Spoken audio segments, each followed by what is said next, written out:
start by drawing 3 dots to sort of form an imaginary triangle and then fit my Christmas tree using that as a guideline. My Christmas tree leaves are curly, or the branches or the profile of my Christmas tree has curly leaves. You feel free to make it straight.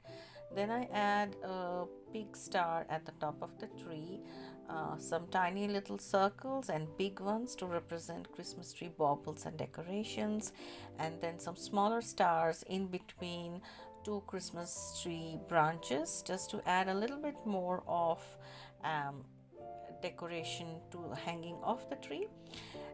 Then I draw 2 circles, a small one for the head of the snowman and a bigger one for the body.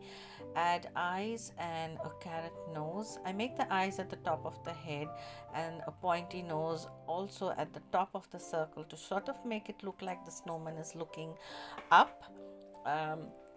And then I add 2 twiggy arms, just a single line splitting at the end into two to represent the twiggy arms of the snowman. Then at the top I draw a line. Now my line is quite wavy. If you want to use a ruler and make it straight, it's up to you. And I draw 4 little shapes to represent Christmas stockings, and the snowman is supposed to be looking up at them. Next I draw a few buttons and a scarf for the snowman and make the trunk of the Christmas tree a little bit longer to sort of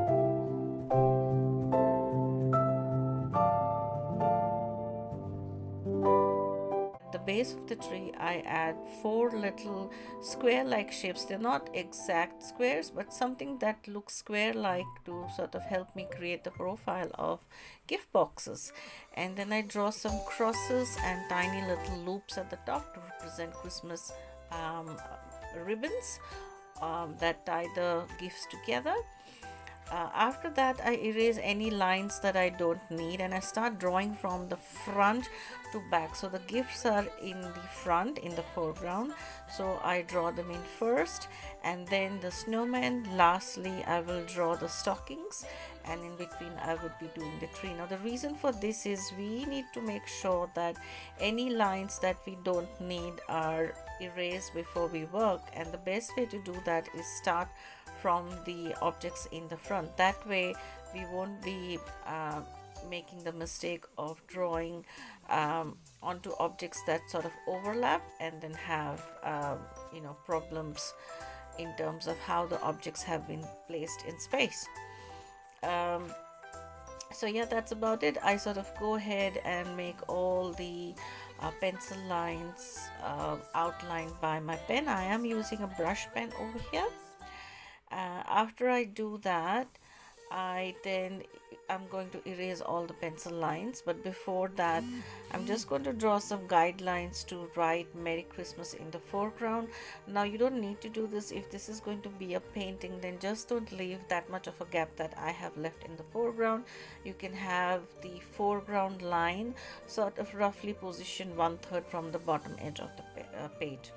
Okay, so I'm creating bubble alphabets over here. So to do that, all you need to do is write down whatever alphabets you want with a little bit of space in between them, just so that you can then outline around what you have just written to create the bubbled alphabet version.